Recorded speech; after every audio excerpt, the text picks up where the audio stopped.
আসসালামু আলাইকুম প্রিয় দর্শক, আপনাদের সকলকে আমন্ত্রণ জানাচ্ছি অন্য মঞ্চের আলাপচারিতায়।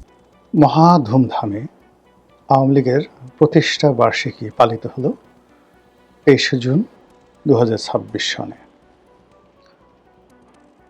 আমার রাজনৈতিক বোধ এবং বুদ্ধি হওয়ার পর থেকে এরকম সশস্ত্র, এরকম রাজকীয় এবং এরকম আড়ম্বরপূর্ণ কোনো রাজনৈতিক দলের প্রতিষ্ঠা বার্ষিকী আমার নজরে পড়েনি। বাংলাদেশে একটা কথা আছে, যার বিয়ে তার খবর নেই, পাড়া প্রতিবেশীর ঘুম নেই। মানে যার বিয়ে হবে সে হয়তো পৃথিবীতে আসেনি, সে হয়তো বিদেশে আছে, সে হয়তো বাড়িতে নেই, কিন্তু সারা বাড়ির আশেপাশের যারা লোকজন রয়েছে তারা খুব আনন্দে উদ্বেলিত। কি বিয়ে, কেমন বিয়ে, পর কেমন, পাত্রী কেমন, পাত্র কেমন, খাওয়াবে কি, টেনশনে পুরো গ্রাম অস্থির। এরকম ঘটনা যখন ঘটে তখন যার বিয়ে তার খবর নেই, পাড়া প্রতিবেশীর ঘুম নেই। আমাদের রাজনীতির অঙ্গনে এই প্রবাদটি এই প্রথম 2026 সনে এটি বাস্তবায়িত হলো। আমরা এটির মঞ্চায়ন দেখলাম এবং এটি খুব সুকৌশলে শেখ হাসিনা এবং তার দল জামাতের উপরে, রাষ্ট্রের উপরে বিএনপির এমনভাবে চাপিয়ে দিল, আর বিএনপি এটাকে জামাতের উপর এমনভাবে চাপিয়ে দিল, যার ফলে বাংলাদেশের ইতিহাসে সবচেয়ে বড় একটি প্রহসনের নাটক হয়ে গেল রাজনীতির অঙ্গনে। আপনারা মাইকেল মধুসূদনের দত্তের যে বিখ্যাত প্রহসন নাটক বুড়ো শালিকের ঘাড়ে রো একটু গুগলে দেখে নেবেন খুব সংক্ষেপে যে এটার কাহিনী কি, অথবা প্রহসন কাকে বলে। আমরা সাধারণত প্রহসন বলতে যেটিকে বুঝাই, এটা প্রতারণা নয়, খুব কৌশল করে বিনা পয়সায়, বিনা ওজরে আপনার কাঙ্ক্ষিত একটা জিনিস আপনি করে নিলেন, এটিকে বলা হয় প্রহসন। যেমন ধরুন কোনো কুলবধূ আপনার খুব পছন্দ, আপনি তাকে পটালেন, বাঁশি বাজালেন, অসময়ে বাঁশি বাজায় কেড়ে পরাণ আমার বাইরম বাইরম করে। বাঁশি বাজালেন, গৃহবধূ বের হয়ে এলো ঘর থেকে স্বামী সংসার ছেড়ে, আপনি পাট খেতে বসে আচ্ছা মতো আপনার কর্ম করে দিলেন। তারপর গৃহবধূকে বললেন, যাও তুমি চলে যাও। গৃহবধূ না পারবে বলতে, না পারবে কোনো কিছু করতে, সে সোজা মাথা নিচু করে চলে যাবে। এইরকম যখন একটা ঘটনা ঘটে, আপনি মধু খেলেন কিন্তু কোনো দায় দায়িত্ব নিলেন না, এটিকে বলা হয় প্রহসন।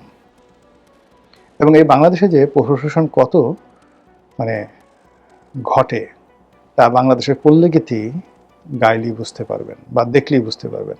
কয়েকটা গান বলি, যেমন এই যে অসময়ে বাঁশি বাজায় কেড়ে পরাণ আমার বাইরাম বাইরাম করে, অথবা পল্লীকবি জসীমউদ্দিনের সে বিখ্যাত গান আমায় এত রাতে ক্যানে ডাক দিলি প্রাণ কোকিলারে। এসব সবই প্রহসনমূলক অবস্থা, পরকীয়া এবং প্রহসন। আর আরেকটি গান আছে শাহ আব্দুল করিমের, আমি কুলহারা কলঙ্কিনী আমারে সিও নাগো সজনী। এটাও কুলহারা কলঙ্কিনী এরকম কোন একটা প্রহসনের মধ্যে পড়ে গিয়েছিল। ঠিক এবারের এই ঘটনায়, 23শে জুনের এই ঘটনায় আওয়ামী লীগ যে চাল চেলেছে, যে প্রহসনের নাটক সাজিয়েছে, সেই প্রহসনের নাটকে বহু মানুষ, সরি ফর মাই ল্যাঙ্গুয়েজ, বহু মানুষ, একটা শব্দ আছে না চয়কারে চো, এটা বাদ দেন, চয়কারের পরে না হয়ে গেছে, ঢ্যাস না, চয়কারে চো ঢ্যাস নয়কারে না, বহু মানুষকে এভাবে বানিয়ে দেওয়া হয়েছে। 23শে জুন বাংলাদেশে বিরাট কিছু একটা হয়ে যাবে, ব্যাপকভাবে প্রচার করা হলো, দিল্লি থেকে, কলকাতা থেকে, লন্ডন থেকে। হালকা করে কিছু টাকা খরচ করা হলো, 2-4টে মিছিল করা হলো, অনলি 2-4টে মিছিল, বলা হলো 70টা জায়গায় মিছিল হয়েছে। তারপর ইন্টারনেটে সেগুলো ছড়িয়ে দেওয়া হলো এবং একটা আতঙ্ক তৈরি করা হলো, এই এদিকে আসবে না, খাইয়ে ফেলাম। মাইরে ফেলাম, এই ধরনের একটা ঘটনা। ফলে কি হলো, যারা ক্ষমতায় আছেন তাদের মধ্যে একটা কম্পন তৈরি হয়ে গেল। তারা সেনাবাহিনী নিয়োগ করলো। ৬টি জেলায় সেনাবাহিনী রীতিমতো টহল দিয়ে দিয়ে সবাইকে বুঝিয়ে দিল আজকে ২৩শে জুন, আজকে আওয়ামী লীগের প্রতিষ্ঠা বার্ষিকী। এবং এই যে সেনাবাহিনী যে টহল দিয়েছে ৬টি জেলাতে, কত হাজার সেনাবাহিনীর টহল দিয়েছে এবং রাষ্ট্রের কত শত কোটি টাকা খরচ গেছে। এখানে নর্মাল কোটি না, এই ৬টি জেলাতে সেনাবাহিনীর টহল দিতে শত শত কোটি টাকা খরচ গেছে। এই যে চদু বানিয়ে দেওয়া কাউকে, এই কাজটি শেখ হাসিনা অতীতে যেভাবে করেছে এইভাবে সুন্দরভাবে তারা করলো। এবং আগামীতেও যেহেতু সে মজা পেয়ে গেছে, আগামীতে এই কাজগুলো আরও করতে থাকবে। আর একবার, দুইবার, তিনবার, চারবার, পাঁচবার করতে গিয়ে যখনই আপনি একবার ফেল করবেন যে না এটা বিশ্বাস করা যায় না, বোধহয় কিছুই করবে না, সেই দিনই টুস করে অকামটা করে ফেলবে। এটাই হলো রাজনীতির প্রহসন। এবং ঠিক সেম কাজটি হুমায়ুনের সাথে, সম্রাট হুমায়ুনের সাথে শেরশাহ করেছেন। ধোঁকা দিয়েছেন, বারবার ধোঁকা দিয়েছেন, বারবার প্রহসন করেছেন। একটা সময় যখন হুমায়ুনকে ধরে নিল যে বদমাশ আর আমাকে কিছুই করবে না, সে তখন আনন্দ আয়েস শুরু করলো, খাওয়া দাওয়া শুরু করলো, নাচো গান বাইজি, এর মধ্যে এসে হঠাৎ করে ঝটিকা আক্রমণ। এবং সেই আক্রমণে বিশ্বাস করেন হুমায়ুন তলোয়ার দূরের কথা, গায়ে জামা কাপড় পরারও সময় পায় নাই। ওই অবস্থাতে সে লাফ দিয়ে নদীতে পড়ছে, ডুবে মরে যাচ্ছিল। এক ভিস্তিওয়ালা তাকে একটা ভিস্তি দিয়ে, পানির মশক দিয়ে বাঁচালো তাকে। সে প্রাণ নিয়ে কোনো মতে নদীর ওপারে যেতে পেরেছিল। এই হলো গেরিলা যুদ্ধ, রাজনীতির প্রহসনের ইতিহাস। ঠিক সেম ঘটনা মহাবীর হানিবল করেছিলেন রোমান সম্রাটের সাথে। তো এই যে প্রহসনটা ঘটলো রাজনীতিতে, সেনাবাহিনী একইভাবে বিএনপির ঘুম হারাম করে দিল। তারেক রহমান সাহেব দেশের বাইরে, নর্মালি দেশে থাকলে তিনি কি করতেন পরের ব্যাপার, কিন্তু তার অবর্তমানে যারা দল চালান তাদের মাথা খারাপ হয়ে গেল। ফলে সারা বাংলাদেশে ছাত্রদল, যুবদল তারা রাজপথে মিছিল করে, একটা দুইটা আওয়ামী লীগ ধরে সকাল বিকাল নাস্তা করা ইত্যাদি ইত্যাদি বলে তারা মিছিল করে, যে মিছিল আওয়ামী লীগকে যদি করতে হতো, অ্যাটলিস্ট এই মিছিলগুলো আওয়ামী লীগে যদি করতে হতো, না হলেও ১০০ কোটি টাকা খরচ যেত। সেই ১০০ কোটি টাকা খরচ না করে সেই কাজ ছাত্রদলকে দিয়ে করালো।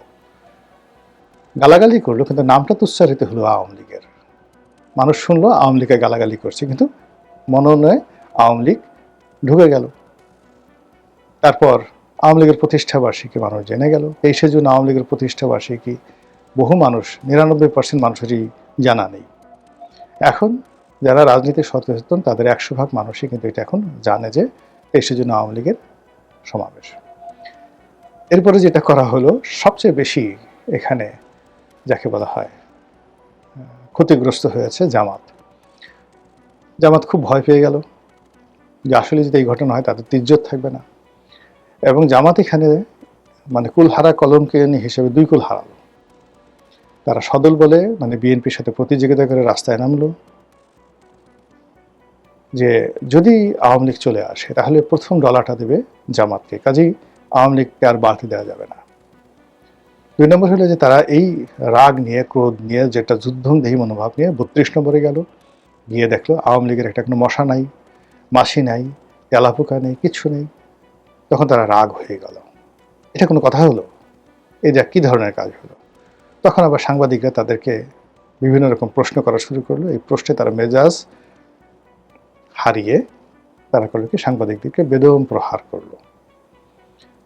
এর ফলে কি হলো, এখন এই জামাতের যে উগ্রমূর্তি, রণমূর্তি, তাদের যে সন্ত্রাসী মনোভাব, যেটি ৭১ সনে তারা করেছিল, যে কাজটি আওয়ামী লীগ, বিএনপি সবাই বলার চেষ্টা করছে, কিন্তু তারা প্রতিবারই মাথায় টুপি দিয়ে, দাড়িতে খেজাব লাগিয়ে, নরম ভাষায় কথা বলে, কোরআনের আয়াত দিয়ে বারবার প্রমাণ করার চেষ্টা করছে তারা আসলে ওইরকম নন। কিন্তু এবার এই ৩২ নম্বরে সেটা প্রমাণ হয়ে গেল। আর এই ধরনের ঘটনা দেখে শেখ হাসিনা সঙ্গতি করেনি, দিল্লিতে বসে অট্টহাসি দেওয়া শুরু করেছে যে মানুষ এত বোকা হয়, মানুষ এত বেহিসাবি হয়, মানুষ এত অল্পতেই উত্তেজিত এবং অস্থিরতা দেখাতে পারে, কাজেই আমার ভবিষ্যৎ খুব উজ্জ্বল। এই কথা যদি সে তার ডায়েরিতে লিখে রাখে 23শে জুন 2026 আমার অনুভূতি। এটা যদি সে লিখে রাখে এবং পরবর্তীতে যদি আপনাদেরকে দেখায়, তখন আপনারা বুঝতে পারবেন যে আজকের এই কন্টেন্টটা তৈরি করলাম, সেই কন্টেন্টের কতটা মূল্য রয়েছে। আওয়ামী লীগ, ছাত্রলীগ, যুবলীগ ঠিক পুলিশের গায়ে হাত তুলতে পারবে, ইউনিফর্ম পরা লোকেরা গায়ে হাত তুলে বা কোনো নাশকতামূলক কর্মকাণ্ড করে তারা রাজপথ দখল করতে চায়, সেটা মনে করবার কোনো কারণ নেই। কারণ আওয়ামী লীগের রাজনৈতিক ইতিহাসে পুলিশ মেরে ফেলা, ইউনিফর্ম পরা লোক মেরে ফেলা, দেশের আইন শৃঙ্খলা পরিস্থিতির ধ্বংস ঘটিয়ে ফেলা, কিংবা বাংলাদেশে যে ঘটনা আমরা 2024-এর জুলাই আগস্টে দেখেছি, রাষ্ট্রীয় সম্পদে, মেট্রো রেলে, সেতু ভবনে আগুন দেওয়া, বাংলাদেশ টেলিভিশন দখল করে নিতে আগুন দিয়ে দেওয়া, সেখানে ঢুকে তছনছ করে ফেলা, এসব ঘটনা কখনো বাংলাদেশের গণতান্ত্রিক আন্দোলনের ইতিহাসে আওয়ামী লীগ করে নাই। কিন্তু আওয়ামী লীগ এই যে ভয়টা দেখাচ্ছে, কারণ তারা জানে যে পুলিশের মনে সেই ভয় আছে। আওয়ামী লীগ ঠিক সেই কাজটাই করছে যেটা আওয়ামী লীগের নেতা কর্মীরা দীর্ঘ সময় ধরে বলে আসছিলেন তারা করবেন। প্রতিষ্ঠা বার্ষিকী 23শে জুনের আগে সেই মুহূর্তটাই আওয়ামী লীগের জন্য উপস্থিত হয়েছে, যে বাংলাদেশে যে সেই 2024-এর জুলাই আগস্টের আন্দোলনের সময় শেখ হাসিনা সরকার যে মাঠে নামিয়েছিল সেনাবাহিনীকে, এবং তারপর শেখ হাসিনার ক্ষমতাচ্যুতির পর যেই সেনাপ্রধান ওয়াকারুজ্জামান এসে দায়িত্ব নিয়েছিলেন বাংলাদেশের, এবং তারপর তারাই ইউনূস সরকার গঠন করে দিলেন, তারাই তারেক রহমান সরকারের জন্য নির্বাচন আয়োজন করলেন। সেজন্য বিএনপি নেতৃবৃন্দ সহ সুশীল সমাজের অনেক প্রতিনিধিরা বারবার সেনাপ্রধান ওয়াকারুজ্জামানের প্রশংসায় পঞ্চমুখ, যে তিনি এমন সুচারুভাবে বিএনপি, জামায়াত, এনসিপির অংশগ্রহণে একটা নির্বাচন অনুষ্ঠান করতে পেরেছেন এবং আওয়ামী লীগকে বাইরে রাখতে পেরেছেন। কিন্তু আওয়ামী লীগের নেতা কর্মীরা অনেক মাস ধরে যেই মুহূর্তের অপেক্ষা করছিলেন, যে কথাটা তারা বলে আসছিলেন, যে সেনাবাহিনী তো আর চিরকাল ব্যারাকের বাইরে থেকে রাজপথে মানে কোনো সরকারকে পাহারা দেবে না, এবং সেই মুহূর্তটাই শেষ পর্যন্ত হাজির হয়েছে। জুন মাসে সেনাবাহিনী উঠে যাবে। স্বরাষ্ট্রমন্ত্রী সালাউদ্দিন আহমেদ মে মাসে সে ঘোষণা দিয়েছিলেন স্বরাষ্ট্র মন্ত্রণালয়ের কোর কমিটির বৈঠক শেষে, এবং তারপর মে মাসের শেষ দিকে সেনাপ্রধান ওয়াকারুজ্জামানও খুব শিগগিরই ব্যারাকে ফিরবে সেনাবাহিনী, এমন মন্তব্য প্রকাশ্যে সংবাদ মাধ্যমের সামনেই করবার পর শিরোনামও হয়েছিল। এখন যখন সেনাবাহিনীর বেশিরভাগ ইউনিটই ব্যারাকে ফিরে গেছে, খুবই সীমিত সংখ্যক সেনা সদস্য সারা বাংলাদেশ জুড়ে কাজ করছে, তখন আওয়ামী লীগ একেবারে তার আন্দোলন এবং কর্মসূচি নিয়ে একটা তুঙ্গে উঠতে চাইছে তার প্রতিষ্ঠা বার্ষিকী সামনে রেখে।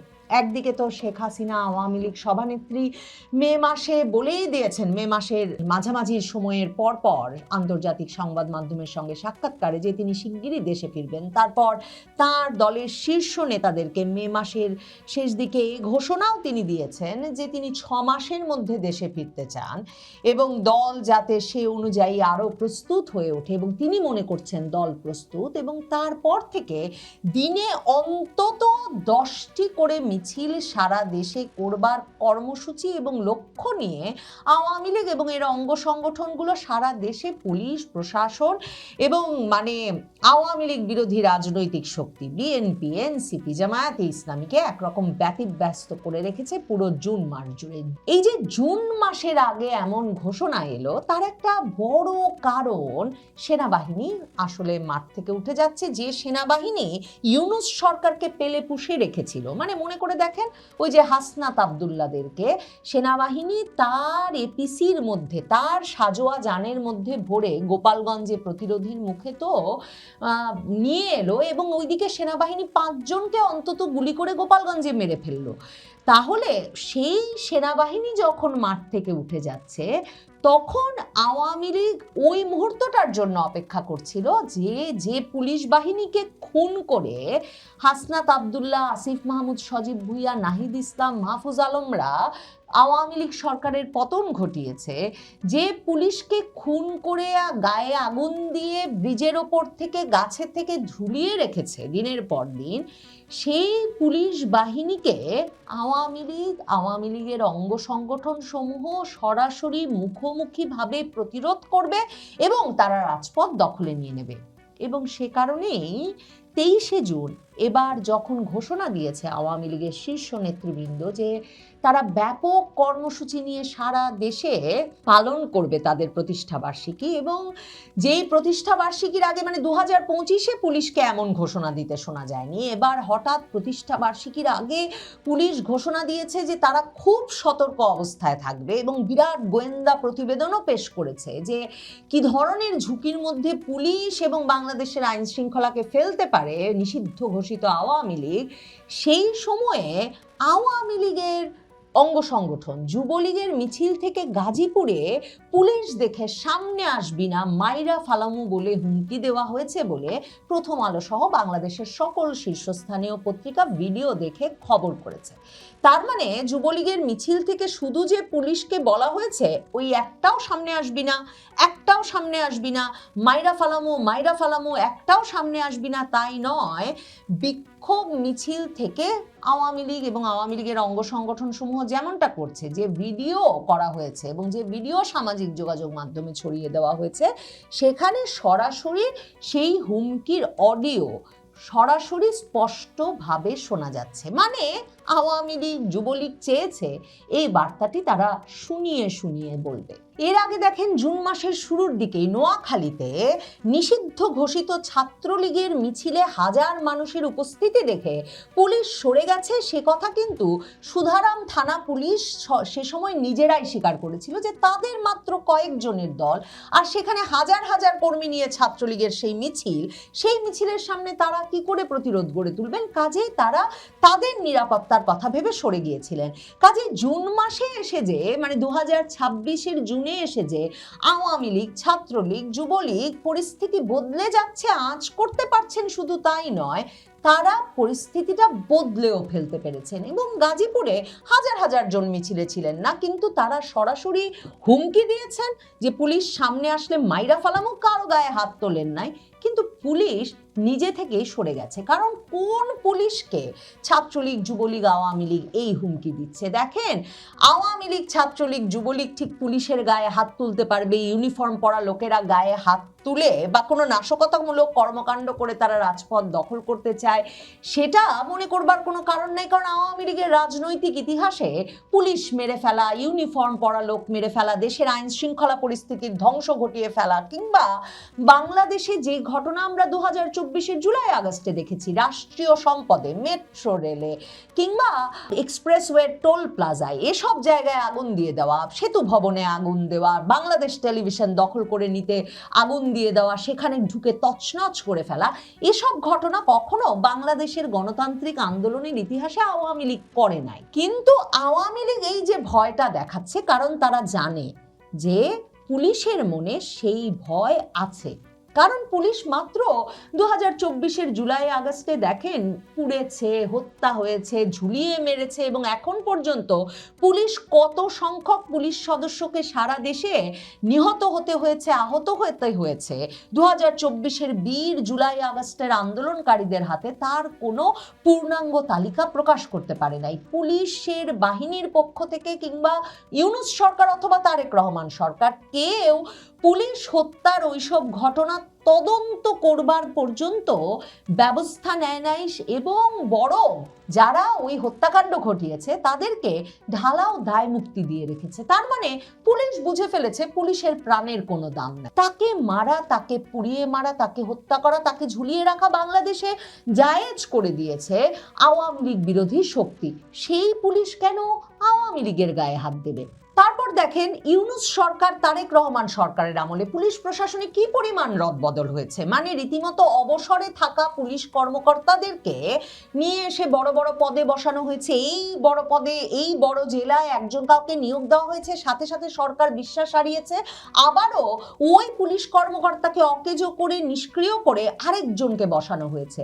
তার মানে তারেক রহমান সরকার ইউনূস সরকার কেউই পুলিশের ভেতরে তাদের বিশ্বস্ত কোনো গোষ্ঠী গড়ে তুলতে পারে নাই। কারণ পুলিশ বাহিনীটা এত যে বড় হয়েছে, যে কয়েক গুণ আকারে বৃদ্ধি পেয়েছে, সেটা ঘটেছে শেখ হাসিনা সরকারের আমলে। শেখ হাসিনা সরকারের আমলে পুলিশের চাকরির সুযোগ সুবিধা সম্মান সকল কিছু বৃদ্ধি পেয়েছে, পুলিশ বাহিনীকে আধুনিকায়ন করা হয়েছে। কাজেই পুলিশের ভেতরে এই তারেক রহমান সরকার, ইউনূস সরকার, তারা যদি কোনো সম্মান পুলিশ বাহিনীকে না দেখাতে পারে, মানে তাদের সহকর্মীর হত্যার বিচারটুকু পর্যন্ত না করতে পারে এবং তাদেরকে জনগণের একটা শত্রু হিসেবে প্রতিষ্ঠা করে ফেলে, সেই সরকারের জন্য তো এই পুলিশ বাহিনী, সে হোক বিএনপি সমর্থক, সে হোক জামায়াতে ইসলামী সমর্থক, সে হোক ইউনূসের ভক্ত, তার পক্ষে তো প্রাণ দেওয়া সম্ভব নয়।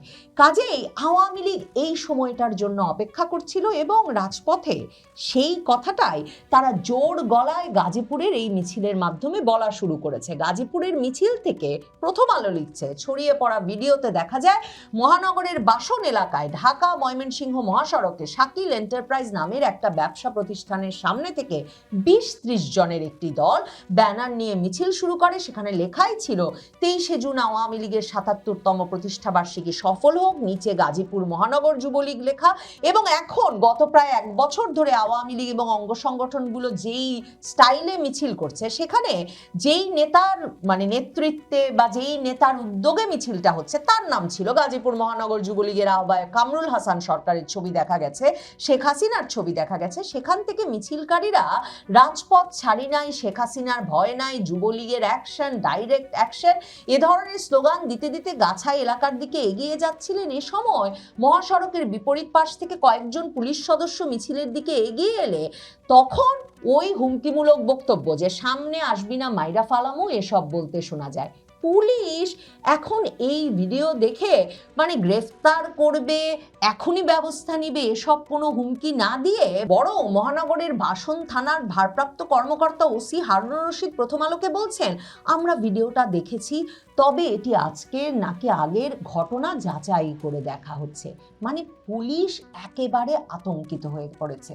2 দিন আগেই পুলিশ বাহিনীর পক্ষ থেকে বলা হয়েছে যে তারা 23শে জুনকে সামনে রেখে ভীষণ সতর্ক অবস্থায় আছে, কারণ বিবিসি জানাচ্ছে যে আওয়ামী লীগের প্রতিষ্ঠা বার্ষিকী ঘিরে পুলিশ সতর্ক কেন? মানে পুলিশই তো মামলা করবে, গ্রেফতার করবে, করে যাচ্ছে 2 বছর ধরে, তাহলে হঠাৎ করে এই সতর্ক আছে তারা, এমন কথা সংবাদ সম্মেলন করে ঘোষণা দিল কেন পুলিশ? বিবিসি জানাচ্ছে যে পুলিশ সদর দপ্তরের গোপনীয় একটা চিঠিতে গত বৃহস্পতিবার বলা হয়েছে যে নিষিদ্ধ সংগঠন আওয়ামী লীগের প্রতিষ্ঠা বার্ষিকী উপলক্ষে দেশের বিভিন্ন জেলায় দলীয় কার্যালয়ে যে পতাকা উত্তোলন এবং প্রতিষ্ঠা বার্ষিকীর ব্যানার নিয়ে প্রকাশ্যে মিছিল হতে পারে, এমন পরিস্থিতিতে যদি আওয়ামী লীগ এবং এর অঙ্গ সংগঠন সমূহের মিছিলকে বা কর্মসূচিকে বাধা দেয় পুলিশ বা আইন শৃঙ্খলা বাহিনী, তাহলে নাকি পুলিশ বা আইন শৃঙ্খলা বাহিনীর নিরাপত্তা বিঘ্নিত হতে পারে। মানে পুলিশ নিজেই তার গোপনীয় চিঠিতে একে অপরকে জানিয়ে রেখেছে যে আওয়ামী লীগ মিছিল বা কর্মসূচি করলে কিন্তু বাধা দিলে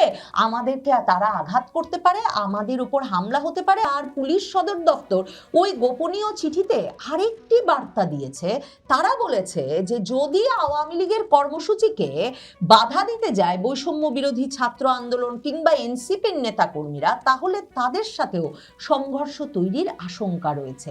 আওয়ামী লীগ স্পষ্টতই একেবারে বেপরোয়া হয়ে উঠেছে 23শে জুনের তাদের এই প্রতিষ্ঠা বার্ষিকীর আগে। এবং মনে রাখতে হবে, তাদের নেত্রী যখন মে মাসে তাদেরকে মাত্র 6 মাস সময় দিয়েছেন শেখ হাসিনাকে দেশে ফিরিয়ে আনবার মঞ্চ প্রস্তুত করতে, এবং শেখ হাসিনা বলেছেন তিনি প্রয়োজনে দেশে এসে ফাঁসির মঞ্চে যেতেও প্রস্তুত আছেন, তখন আওয়ামী লীগ নেতা কর্মী, আওয়ামী লীগের অঙ্গ সংগঠনের নেতা কর্মীরা জানেন তাদের সময় হাতে কম, খুব দ্রুত বাংলাদেশের রাজনীতিতে কাউকে পরোয়া না করেই তাদের নেত্রীকে, তাদের রাজনৈতিক কার্যক্রমকে পুরোদমে ফিরিয়ে আনতে হবে।